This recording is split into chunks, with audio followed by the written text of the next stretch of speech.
On va commencer l'arthrose.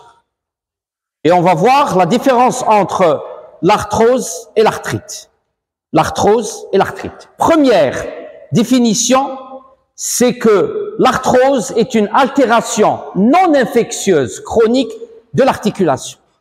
D'accord? Donc, lorsque vous parlez d'arthrose, il n'y a plus de germes. On ne parle plus de germes. C'est une affection inflammatoire non infectieuse. Affection non infectieuse. D'accord? C'est une pathologie non infectieuse. L'arthrose. Inflammatoire non infectieuse. Ce n'est pas dû à la multiplication de bactéries au niveau de l'articulation. D'accord? Elle est due à une dégénérescence primaire du cartilage. Elle est due à une dégénérescence primaire du cartilage. Donc là, c'est une affection qui va toucher directement le cartilage. Ce n'est ni le liquide synovial, ni la membrane synoviale, c'est la dégénérescence du cartilage. Donc, est-ce qu'on sait entre les jeunes ou les vieux? Les vieilles vaches. Et c'est une affection qui, normalement, ne devrait pas exister. Parce que généralement, une vache est réformée à un certain stade de son cycle de vie. Et donc, c'est très rare de trouver de vieilles vaches. Lorsqu'on parle de vieilles vaches, c'est au-delà de 8 ans. 7 ans, 8 ans. Normalement, à cet âge, c'est une vache qui devait être réformée zootechniquement. Pourquoi? Parce que c'est la phase de descente de la courbe de lactation, la vie. Donc, automatiquement, l'arthrose chez les ruminants, c'est très rare de les trouver. Mais ça peut exister. D'accord? Alors, elle est due à une dégénérescence primaire du cartilage, suivie d'une prolifération secondaire osseuse et cartilagineuse. Ça veut dire lorsque le cartilage est dégénère, il subit un syndrome inflammatoire. Et donc, le syndrome inflammatoire, il est suivi par quoi? Par une cicatrisation osseuse et cartilagineuse. Donc, au niveau de l'arthrose, quelle est l'image radiologique l'INSEBOHA? Est-ce que c'est une image d'arthrite aiguë ou chronique? Chronique. Quelle est la caractéristique de l'arthrite chronique? C'est les ostéophytes. Donc, on va retrouver des remaniements très importants au niveau de l'os avec la formation d'ostéophytes. Directement, chez une vieille vache. Chez une vieille vache. Alors, les animaux âgés et lourds sont souvent de manière bilatérale. Les hanches chez les vaches laitières, les jarrets et les grassés chez les bovins d'engraissement. Rarement vu à l'âge parce que normalement, une vache devrait être réformée avant l'âge hadaya et c'est très rare d'ailleurs de retrouver des cas d'arthrose chez les ruminants. Sur le plan éthiopathogénique, donc ça commence par une fissuration du cartilage articulaire, l'os sous-chondral est mis à nu et des remaniements osseux et cartilagineux ont lieu ultérieurement. Donc le cartilage, c'est une fissuration, donc le cartilage s'ouvre, l'os sous-chondral, il va donc des remaniements inflammatoires et donc on va avoir des problèmes de remaniement osseux et cartilagineux auront lieu ultérieurement. Sur le plan clinique, la symptomatologie, donc boiterie chronique d'évolution lente. Alors que l'arthrite septique, qu'est-ce qui caractérisait l'arthrite septique sur le plan évolution? Rapide, très rapide. Hein? Très rapide. Et on avait fait l'analogie, le scénario entre la phase de latence et la phase inflammatoire. Donc, du jour au lendemain, on passait de la phase latente vers la phase inflammatoire. Et qu'est-ce qu'on avait? On avait dit que la boiterie, lors de l'arthrite septique, la boiterie, elle précédait le gonflement. Et donc, il fallait faire très attention. J'ai le même cas chez une vache, une tarcite, inflammation du jarret.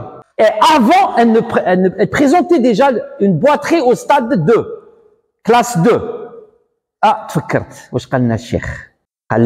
il faut faire très attention. On est en phase de latence et on l'a traité et ça a donné d'excellents résultats.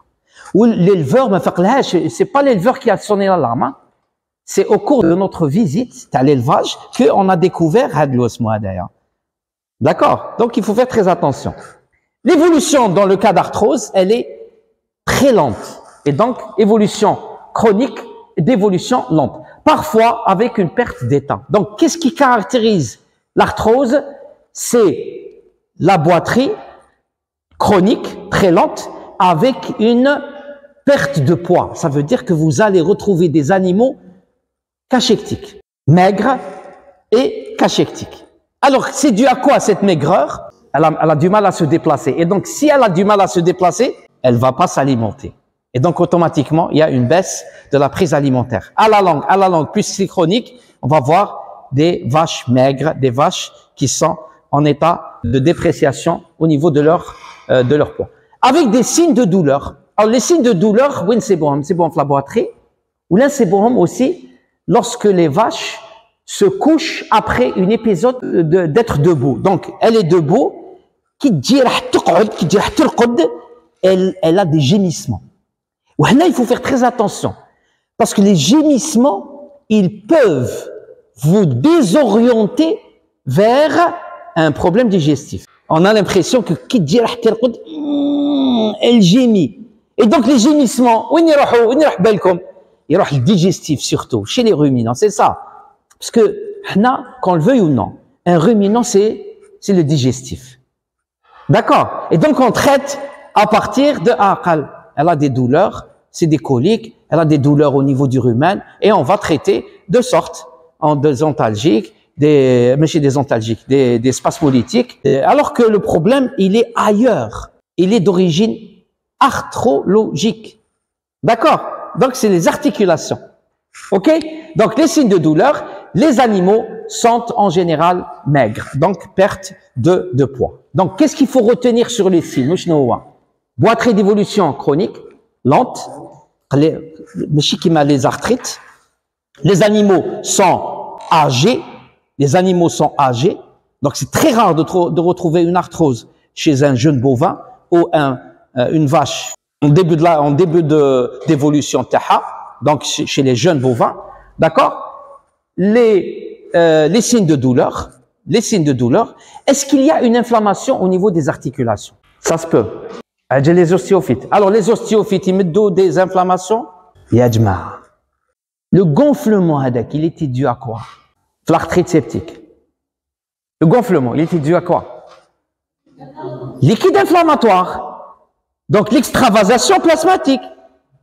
Fait l'inflammation chronique, l'extravasation n'existe plus. Et donc, le liquide inflammatoire n'existe plus. Et donc, on va avoir des articulations qui sont saines sur le plan clinique. On va pas les voir gonfler, qui m'a les arthrites septiques aiguës. D'accord? La rougeur, kayin, makanch. La chaleur, kayin, makanch. D'accord? C'est les caractéristiques de l'inflammation chronique. L'inflammation chronique, وشنو هي؟ tous les signes cardinaux, يروحوا تبقى حاجة. وشنو هي؟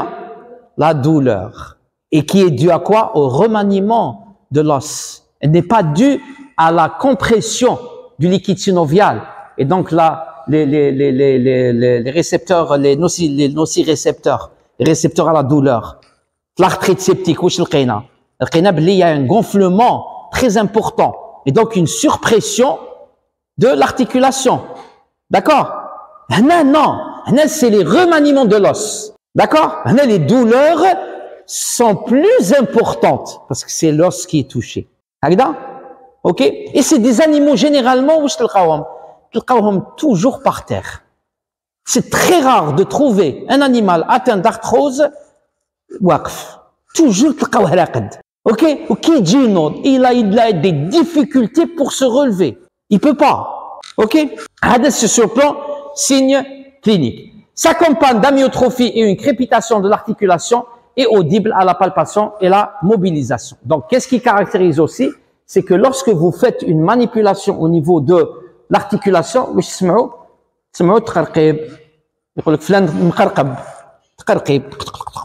c'est des remaniements et des crépitements au niveau de l'articulation. Et l'amyotrophie, elle est due à quoi? Manque de mobilité. Ça, c'est ce qu'on appelle l'amyotrophie, ou l'atrophie par l'atrophie. Il y a plusieurs types d'atrophie. L'atrophie, quelle est l'atrophie? L'amyotrophie, c'est l'atrophie du muscle. Alors, l'atrophie en général, elle est due à quoi? Dans ce cas, l'atrophie par inactivation. L'atrophie par inactivation. D'accord? L'atrophie par inactivation. Alors, sur le plan diagnostique, comment on va faire le diagnostic de l'arthrose? C'est les animaux âgés qui se déplacent de moins en moins et une amyotrophie. Donc, animaux âgés qui se déplacent de moins en moins et une amyotrophie. Les deux clés pour dire que c'est une arthrose. Traitement, ça serait aberrant de notre part si on essaye de traiter une arthrose chez les ruminants. Alors, qu'est-ce que vous conseillez à l'éleveur? Rapidement.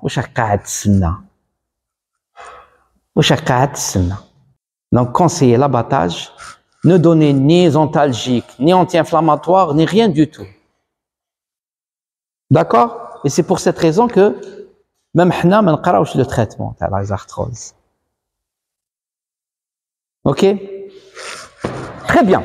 Donc ça, c'était pour l'arthrose. Autre pathologie, nous fait des pathologies très très intéressantes, c'est les pathologies nerveuses. Il a habité d'aouiha. Alors, sur quels critères vous vous êtes basé pour essayer de traiter cette vache de 7 ans qui souffre d'arthrose? Sentiment, تحبيها. واش نريبونديو لها؟ نريبونديو لها باللي الجروسيست اللي يبيع لك الدواء لازم يخلص عليك الدواء. جروسيست ما يحبكش. كان جا الجروسيست اللي نديو من عنده الدواء يحبنا ويعطينا دواء باطل نداويو. هذه اولا. ثانيا هذه بقرة تاعك ولا تاع نيلفور تاعك خلاص. دونك نتيا تحطي كاع دراهمك فيها pour des raisons sentimentales. Pour des raisons sentimentales. Parce que économiquement, ce n'est pas rentable. Saha. Qu'est-ce que vous allez utiliser? Des anti-inflammatoires, des antalgiques. Pendant combien de temps? À vie. Est-ce qu'on peut traiter un animal à vie? Surtout avec des anti-inflammatoires. Quels sont les effets secondaires des anti-inflammatoires? Les ulcères, surtout les ulcères de la caillette. Et donc, sentimentalement, حبيتي تنحي لها les douleurs, جبتي لها l'ulcère de la caillette. واش نقولوا لك؟ D'accord. Si c'était une pathologie gérable, معليش, on est d'accord. C'est une pathologie non gérable sur des animaux de rente. Les animaux de rente, على بالكم باللي les animaux de rente, les animaux de production, شحال le pourcentage t'as les sentiments. لا le zéro. Ah non, zéro. عباك واش معناتها؟ معناتها ما تخموش كاع فيها. Non, لا ماشي à ce point. Oh, quand même. شحال؟ 50%. Et les 50% الاخرين ماشي commercial, économique. Commercial business. خلينا متبزنس. Économique. Alors les 50% t'as l'animal, نديرو 25% pour l'animal et 25% pour l'éleveur. Il faut qu'il يدخل في les sentiments تاعكم l'éleveur. اللي يخلص اللي ما يخلصش نحيوه نحوا له les 25%. D'accord. يكون معاكم bien, يسمع. D'accord. Donc دخلوا معاه les 25%. تكونوا vous sympathisez معاه. C'est très important. L'éleveur يشوف هذيك الرحمة في الفيترينير. C'est-à-dire ماشي بقرة طايحة هو رايح هكذا بقرة طايحة وجا. Non. Il faut que il sent un petit peu la compassion. Ok. Il sent un petit peu la compassion. Il y a le facteur humain. Attention. Il y a le facteur humain. Ok. Ce n'est pas ماشي واحد جبت روبو يضرب تشكك ويدي دراهم ويجي رايح. Non. Il faut que le facteur humain rentre un petit peu en jeu. D'accord? Mais les animaux de rente, 50% c'est économique. La preuve, quand vous orientez une vache à l'abattage, les 50%, 25-25, داخلين في l'abattage. Parce que l'abattage, c'est une forme de soulagement pour l'animal, c'est une forme de soulagement pour l'éleveur et c'est une forme de soulagement pour l'économie. Donc l'abattage, il faut jamais penser que l'abattage est une solution barbare. Non, c'est une solution économique. Il y a des éleveurs et surtout dans les cas désespérés. Où l'animal soit désespéré, soit que le traitement taha il se ramlo كتر من البقرة وكتر من الوسمون. Non, pour lui c'est économiquement. يقول لك وي او جا لي طبيب ونصحني قال لي l'abattage. D'accord. Au lieu de تتريتي وتقعدي تريتي تطلعي له الفاتورة ومن بعد في الاخر en fin de compte il va l'abattre. Donc on a perdu du temps, on a déprécié la carcasse et on a augmenté, on a rajouté une valeur donc l'abattage, il faut jamais penser que c'est du barbarisme. Non, c'est une solution. OK? Mais ماشي les gars les cas l'abattage hein. نشتوها باش يسلك روحو l'abattage. وين يدخل c'est l'abattage. Non. Et c'est pour cette raison que le pronostic, il est très important. Et un pronostic ne peut pas se faire sans diagnostic. Et le diagnostic ne peut pas se faire sans compréhension de la physiopathologie et de la pathogénie. D'accord? C'est très important. Donc, l'yom, Inch'Allah, on va essayer de commencer les lésions des nerfs périphériques. Les lésions des nerfs périphériques. Alors, on commence toujours par les nerfs périphériques du membre antérieur. OK? On commence par les nerfs périphériques du membre antérieur. Du membre antérieur. Avant ça, quelle est l'importance de l'étude des lésions du nerf périphérique? Alash. Seconde lésion les plus fréquemment rencontrées. Après quoi? Après les arthrites. Donc, moi, les arthrites, ils disent les lésions nerveuses. Les nerfs périphériques. Je connais les nerfs périphériques. Voilà, c'est les nerfs qui sortent de la moelle épinière. D'accord? C'est les nerfs, c'est les rameaux qui sortent de la moelle épinière. Ils font partie de quoi? Du système nerveux périphérique, mais c'est autonome. L'autonome, il fait partie du périphérique. L'autonome, où je fais? Sympathique, parasympathique. Mais non. Il y a des moteurs, il y a des sensitifs, il y a plusieurs choses. On appelle périphérique. D'accord? Le central, Winjay, moelle épinière et le cerveau. Cerveau, diencéphale, mésencéphale, encéphale, et ainsi de suite. D'accord? On parle de SNC. SNP et SNC. Système nerveux central, système nerveux périphérique. Les katana, les boiteries, c'est des atteintes essentiellement périphériques. D'accord? Essentiellement périphériques. Donc nous allons avoir c'est une seconde lésion, donc c'est la seconde lésion la plus fréquemment rencontrée. Troubles fonctionnels des nerfs périphériques d'origine non centrale. Donc, par quoi est caractérisé? Soit par l'arrêt de l'influx nerveux, soit par la perturbation de l'influx nerveux.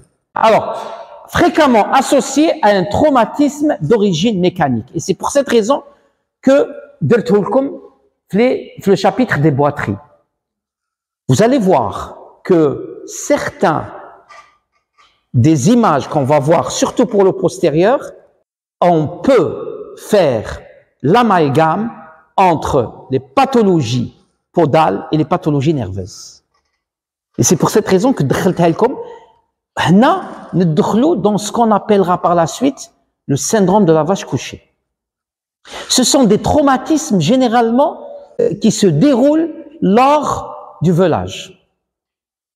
Soit l'extraction forcée, soit les veaux qui sont pas bien positionnés, et donc on va voir quels sont les nerfs qui vont être touchés et par quelle symptomatologie on va les reconnaître.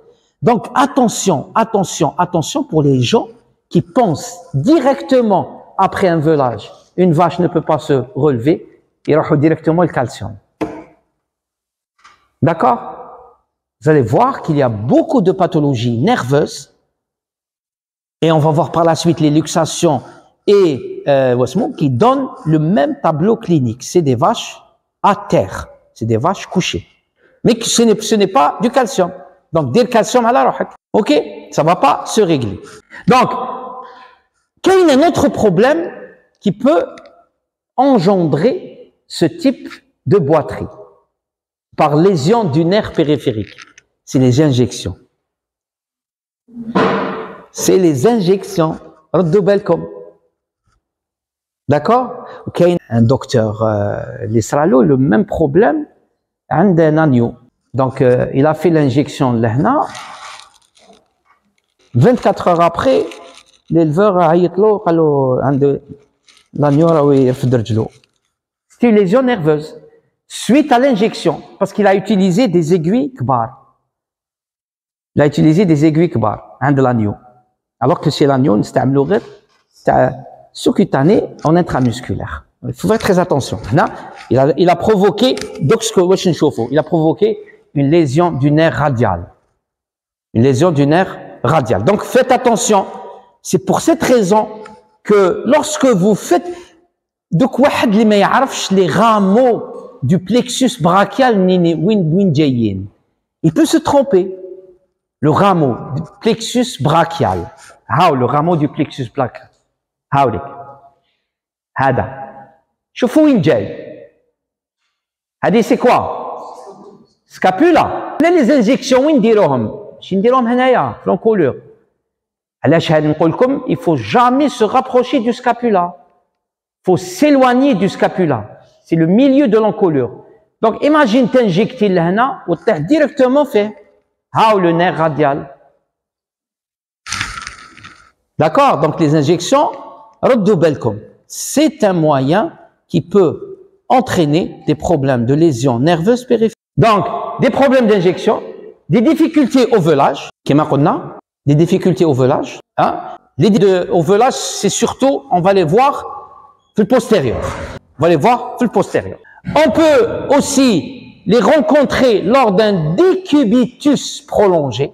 Décubitus prolongé. هنا حطوا في بالكم un décubitus prolongé chez une vache va entraîner un écrasement des nerfs périphériques. Et c'est pour cette raison que lors d'un décubitus d'une vache, qu'est-ce qu'on conseille à l'éleveur? De la faire tourner.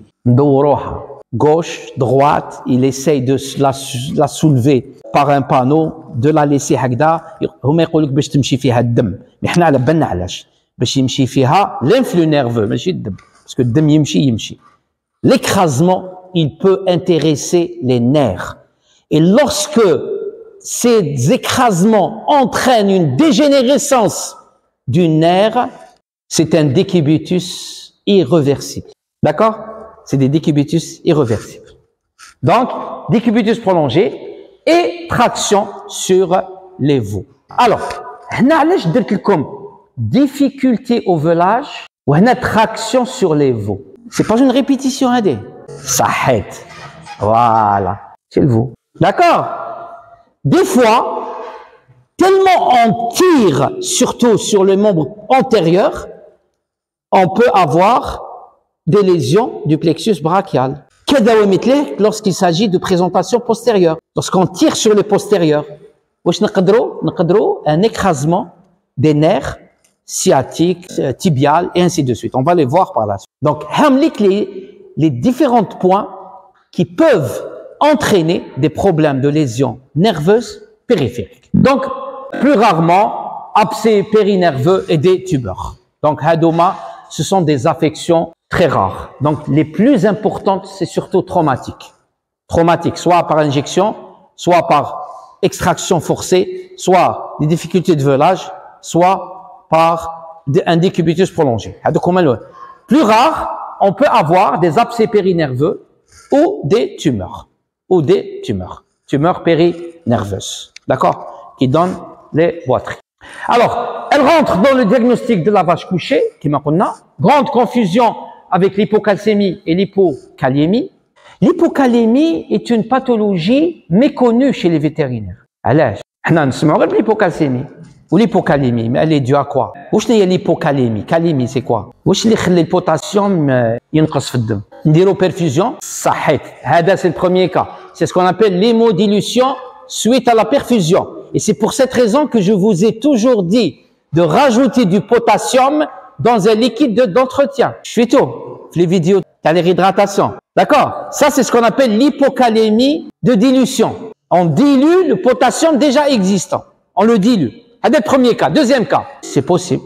L'utilisation abusive de diurétiques kaliurétiques. C'est-à-dire qui entraîne la fuite de potassium. C'est très rare avec les ruminants. Avec les ruminants, il y a une deuxième cause. L'insuffisance rénale, l'insuffisance cardiaque, l'insuffisance hépatique. Quelle est la source essentielle du potassium chez une vache? Uniquement l'alimentation. Mais عندهاش une autre source, ماشي كيما الكالسيوم. الكالسيوم ما تاكلش كالسيوم، منين نجيب الكالسيوم تاعها؟ من العظم. D'accord? Potassium, non. La seule source, c'est du potassium alimentaire.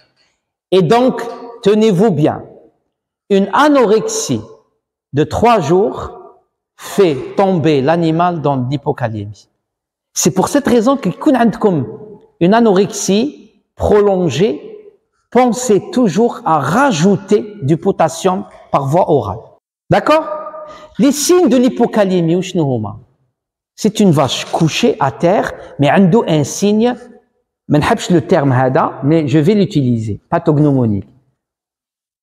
D'accord? Je vais l'utiliser. Qu'il y a un signe de l'hypokaliémie. On معروف يعرفوه. C'est ماشي cardiaque. ماشي cardiaque. Alors, la vache en hypokaliémie. تهبط, ترقد, elle ne peut pas se relever. ou elle a une attitude caractéristique de la tête vers le thorax. C'est une tête en S. Même si on essaye de la faire prolonger, تعاود تولي. دير هكذا. هاي راقدة هكذا. نسيو نجبدوا لها راسها هكذايا تعاود تولي. D'accord? علاش؟ C'est des contractures permanentes, spastiques de la nuque. واش دخل البوتاسيوم في les contractions? عنده un rôle, mais عنده un rôle, potassium. Il a un rôle très important à jouer. Et donc, en cas de manque de potassium, les contractions يقعدوا. D'accord? Caractéristique de l'hypokaliémie, c'est la tête en S, c'est le cou en S. On essaie de le faire, hypokaliémie. D'accord?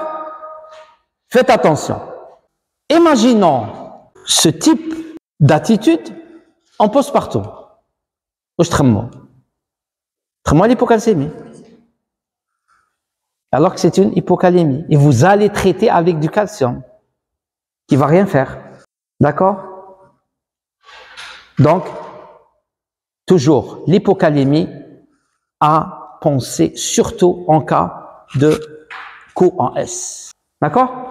Donc, les atteintes les plus fréquentes, ce sont l'atteinte du nerf radial, le nerf obturateur, le nerf sciatique et le nerf fémoral. Le premier nerf, c'est la paralysie du nerf suprascapulaire.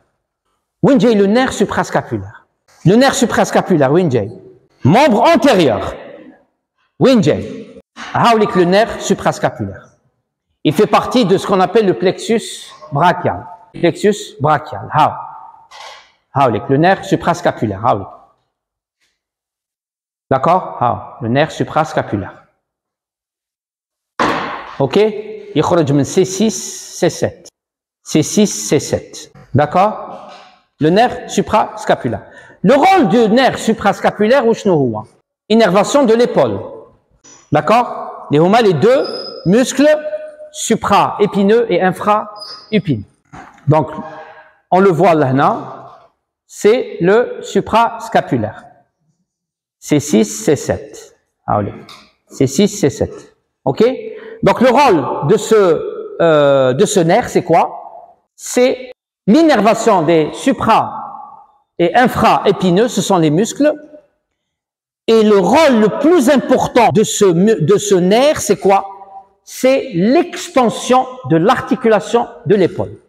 C'est l'extension de l'articulation de l'épaule. C'est l'extension de l'articulation de l'épaule. D'accord? L'extension de l'articulation de l'épaule. On va un petit peu les attitudes.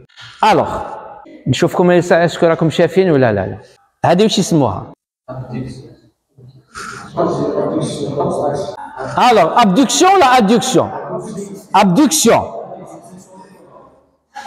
Adduction. Extension. Flexion.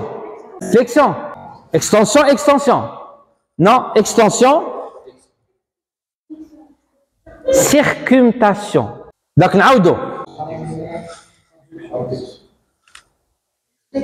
Extension. Circumcision. D'accord? Saha. Chaque partie de ce qu'on a dit, elle est sous la responsabilité d'un nerf. Le nerf supra-scapulaire, c'est l'extension de l'épaule. C'est l'extension de l'épaule. D'accord?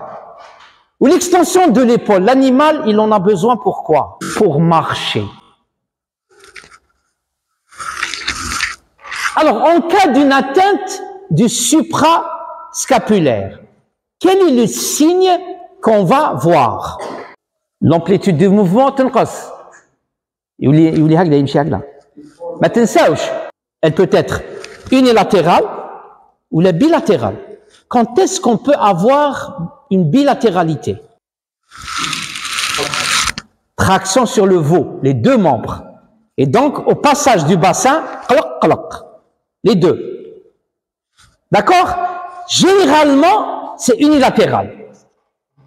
Nous savons les causes qui peuvent entraîner une rupture du nerf supra-épineux. D'accord? Mais sur le plan clinique, chauffe سهل. Le rôle du nerf va disparaître. Le rôle du nerf, c'est quoi? L'extension. Donc, qu'est-ce qu'on va avoir comme aussi dire l'animal? Soit il traîne le membre vers l'arrière, c'est la circumlution, soit il accentue son abduction. Mais là, il y a un signe qui va différencier entre le radial et le supraépineux. C'est que l'animal, il peut se tenir sur le membre. C'est au moment du marché que va se manifester.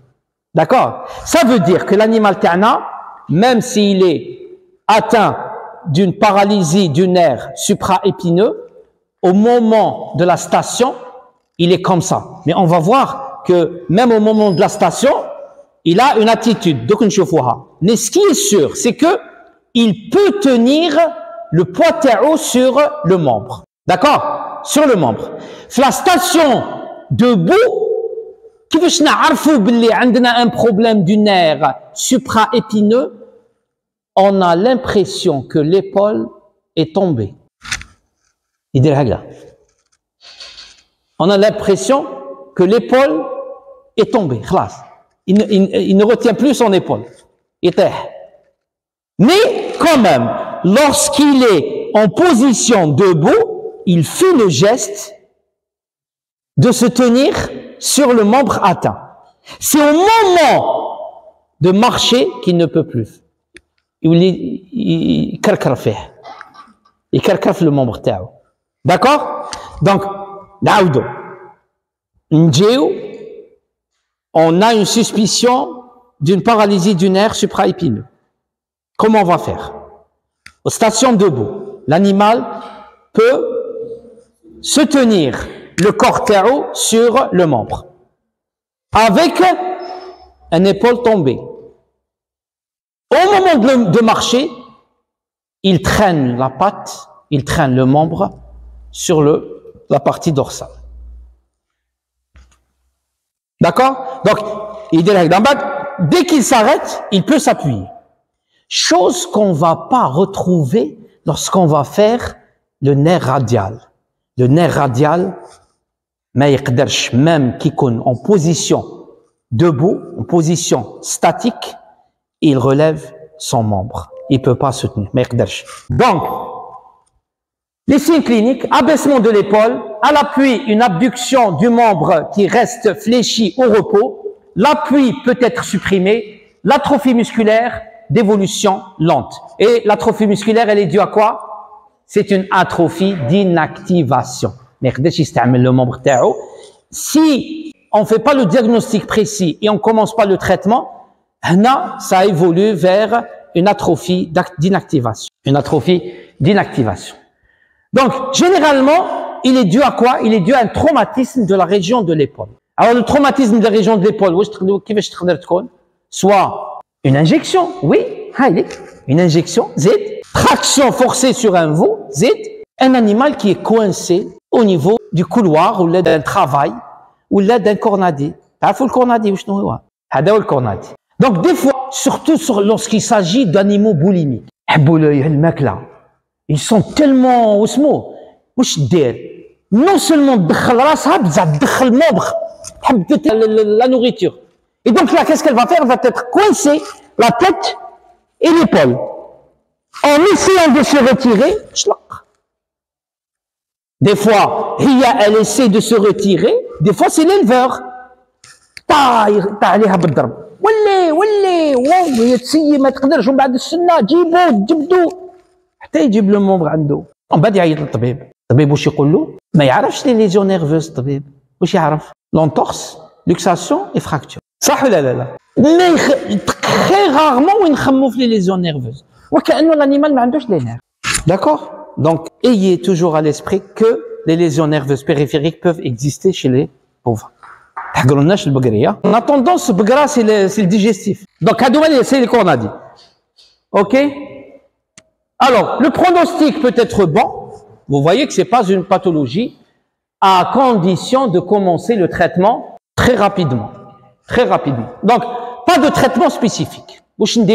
Des anti-inflammatoires non stéroïdiens. Surtout. Des anti-inflammatoires. Et le problème peut être réglé. Si l'intervention est très rapide, il peut être réglé dans les 24 à 48 heures. Ok? Maintenant, s'il y a des lésions nerveuses qui tardent, ce sera une atrophie du nerf. Et là, on peut rentrer dans l'irréversibilité du cas. On a généralement, c'est l'éleveur تاعنا يبدا يدهلو بالزيت ومن بعد السنه تشوف الزيت تاع الدرو ومن بعد يجي الاخر وليد عمو يقول له لا دير الاخر الزيت هذيك الوسمه والماساج ودير من بعد الماء والملح il essaie tout. Donc 3-4 jours après باش يعيط للفيترينير 3-4 jours après c'est un petit peu en retard. D'accord? OK. Donc pas de traitement spécifique, des anti-inflammatoires peuvent régler le problème. Haoulek, le nerf supra-épineux, la scapulaire. Deuxième pathologie, toujours dans le membre antérieur, deuxième pathologie, c'est la paralysie du nerf radial. Alors, nerf radial,